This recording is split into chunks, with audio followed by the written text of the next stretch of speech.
Good day everyone, my name is Shani Sandoval from 1D2. For today's video, I will explain factors that contribute to foodborne illness. We have time and temperature of use, poor personal hygiene and improper hand washing, cross-contamination, contaminated ready-to-eat such as salad items and processed meat.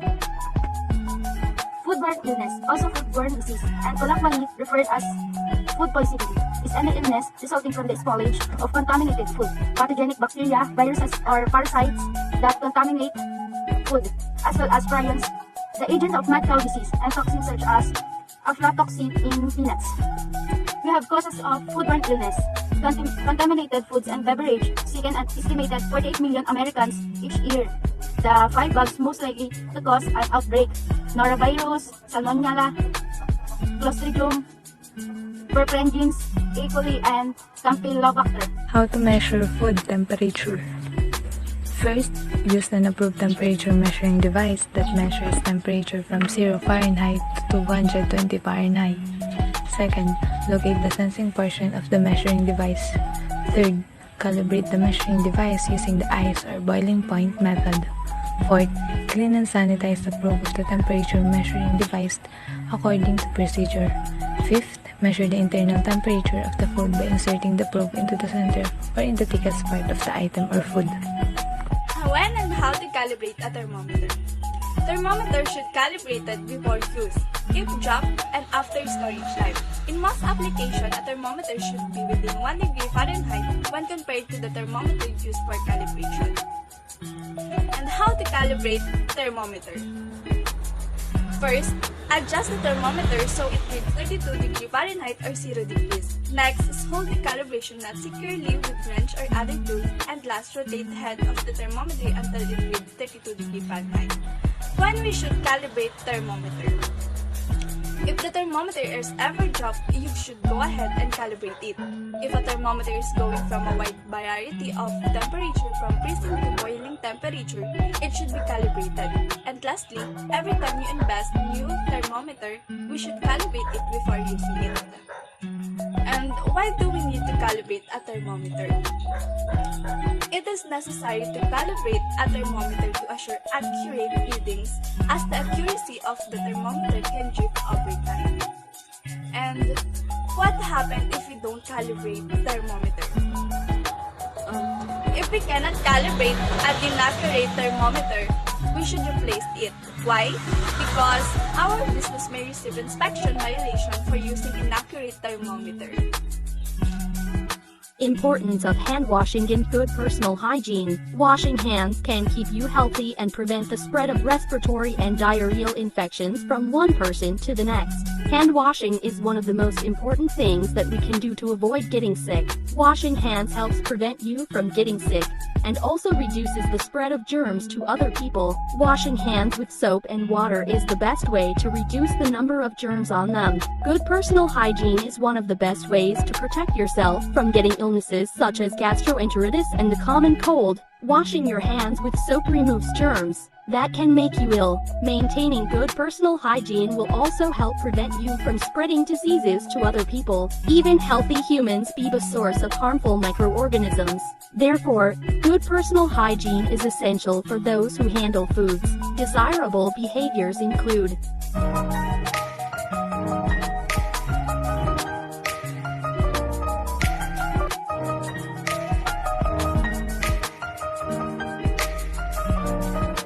controlling contamination and cross-contamination. Always store cooked and ready-to-eat foods over raw products. Keep raw and ready-to-eat food separate during storage. Use good personal hygiene and hand washing. Keep all food contact surfaces clean and sanitary. Avoid bare hand contact with ready-to-eat foods. Using separate equipment such as cutting boards for raw foods and ready-to-eat food, color coding may be helpful for this task. Use of clean, sanitized equipment and utensils for food production. Preparation of ready-to-eat food first, then raw foods. Preparation of raw and ready-to-eat foods in separate areas of the kitchen.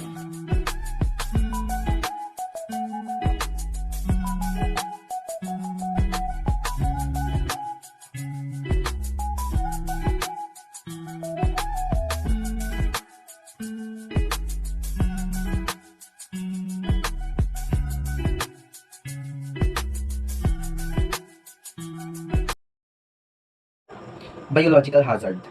A biological hazard or biohazard is a biological substance that possesses a threat to the health of living organisms, primarily to us humans. This could include sample of microorganisms like virus or toxin that can adversely affect human health. A biohazard could also be a substance harmful to other animals. Bacterial growth is a proliferation bacterium into two daughter cells in a process called binary fission. Providing no event occurs, the resulting daughter cells are genetically identical to original cell. Bacterial growth causes moisture because bacteria need moisture in order to grow. This is why they grow on foods with high moisture content such as chicken.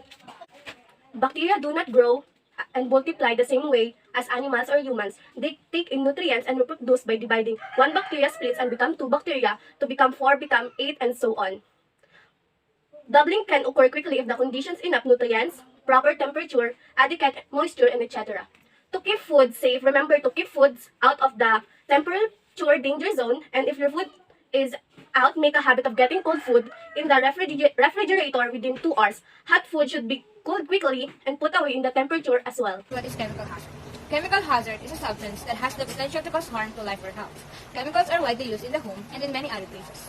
Exposure to chemical can cause acute or long-term detrimental health effects. Next is, what is an example of a chemical hazard in food? Chemical hazard include water, food contact materials, cleaning agents, pest control, substance, contaminants, environmental, agricultural, and process, acrylamide, pesticides, biocides, and food additives. Last question. How to prevent chemical hazard in food? There are 3 steps to prevent chemical hazard in food. First is properly wash all fruits and vegetables prior to use. Second is keep all chemicals away from cooking and preparing surfaces when food is present. And last is store all chemicals separately from food items. Thank you. Foodborne illness is caused by consuming contaminated foods and beverages. Many different disease-causing microbes or pathogens can contaminate foods. Many foodborne diseases are infections caused by a variety of bacteria, viruses, and parasites. Other diseases are poisoning caused by harmful toxins and chemicals that have contaminated foods. Common symptoms of foodborne illness are diarrhea and vomiting, typically lasting 1 to 7 days. Other symptoms might include cramps, nausea, fever, joint, backaches, and fatigue. Any food item that is touched by a person who is ill with vomiting or diarrhea or who has recently had such an illness can become contaminated when these food items are subsequently cooked, such as a salad and cut fruits. They can pass the illness to other people. What is physical hazard? Physical hazard is an agent, factor, or circumstance that can cause harm with contact. They can be classified as type of occupational hazard or environmental hazard. Physical hazards include ergonomic hazard, radiation, heat and cold stress, vibration hazard, and noise hazards.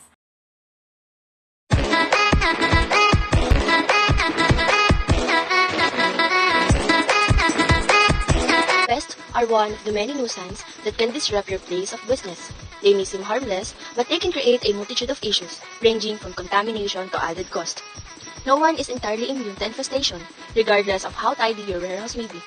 However, with the proper knowledge, you can prevent, identify, and remove pests the right way. Preventing pests. By far, the best way to protect your building is by integrating prevention techniques into your everyday practices.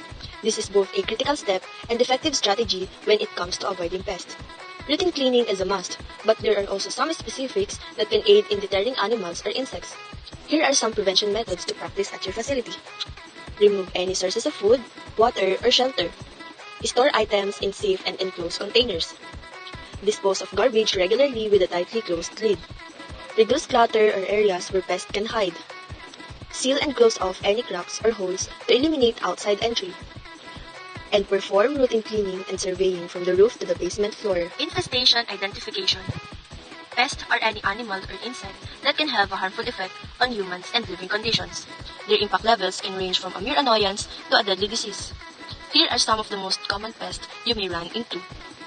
Moths, rodents, flies, ants, birds, rats, mice, mosquitoes, cockroaches, and bed bugs. Most of these animals are found in urban and rural locations. However, once a pest invades your workplace, they can cause severe damages to your workplace and employees alike. Identifying a pest infestation can be done in a number of ways. For some, it simply involves seeing a mouse scurry across the floor. Other times, it's not as clear-cut. Pests are attracted to several locations that can provide any of the following: food, water, shelter, or all three. If you have a suspicion of infestation, be sure to check any areas of your facility that accommodate any of the three needs. This includes anything from food storage to warehouse basements to elevate drafters. If you cannot find the infestation yourself, contact a professional to help identify any underlying or visible pest issues. How to tell if tap water is dirty or has bacteria? Water that's safe to drink should ideally be clear with no odor or funny taste. One way to tell if water is contaminated is to look for turbidity or cloudiness. While cloudy water isn't necessarily dangerous to your health, it should signal the presence of safe pathogens or chemicals. Bacteria are everywhere in our environment, including meso as surface water and groundwater. Some of these bacteria can be harmful to human health. Drinking water is disease-catching bacteria, viruses, or parasite collectivity called pathogens can make you sick. It is not practical to test drinking water for every type of pathogen, but it is simple to test drink water for coliform bacteria. The presence of coliform bacteria can indicate there may be harmful pathogens in the water. Construction building, the entrance area to a facility creates a lasting impression. The entrance should be easy to find and have an inviting appearance. Mark the doors with exit and entrance to prevent accidents between those people who will leaving and entering the facility.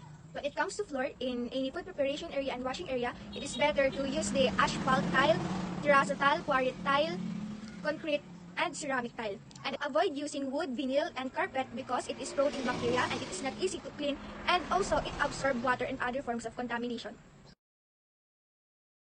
Hello everybody, I'm Gonzales Yuan de la Rosa. I'm here to discuss about how to prevent pests or flies and cockroaches, or you may call it pest control.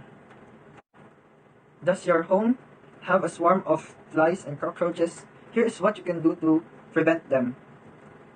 First, you need to know where the pests are, and usually they come out at night, so you need to inspect gaps, corner, small space in your house, like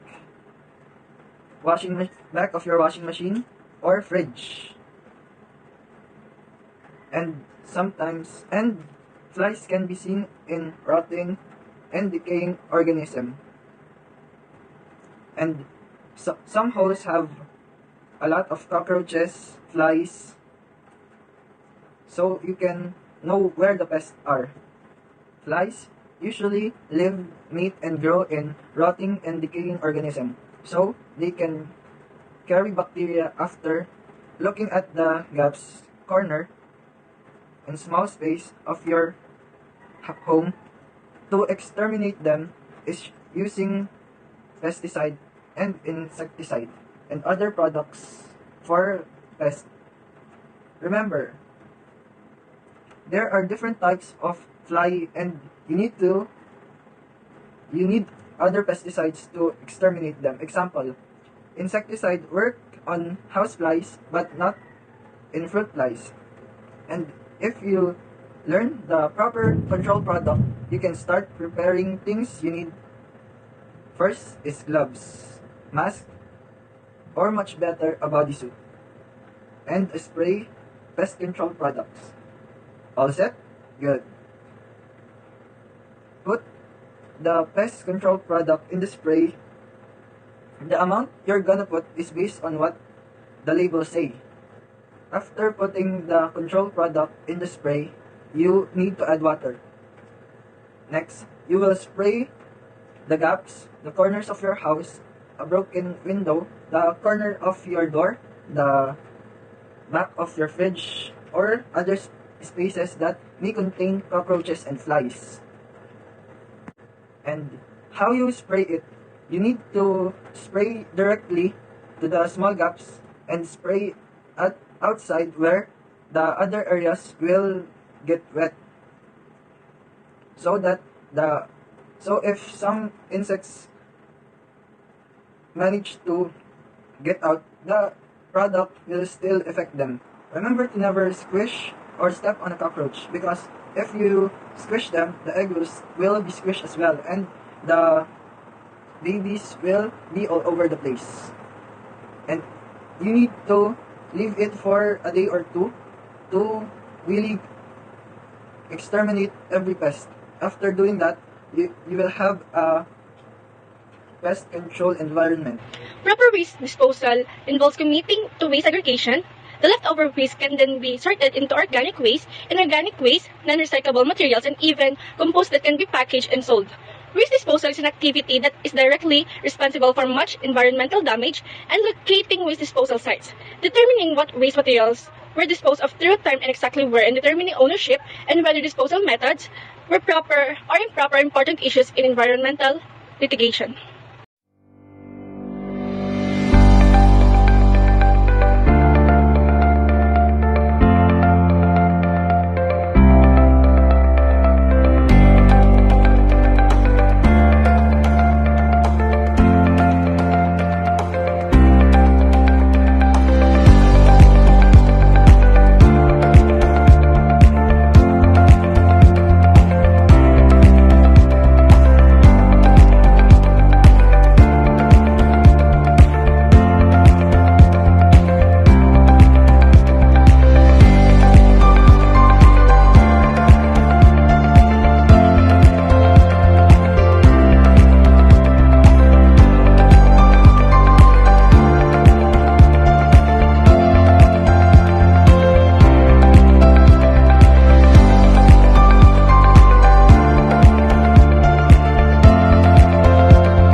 It is important to clean and sanitize kitchen equipment properly for us to avoid bacteria from penetrating or accident that cause of foodborne illness.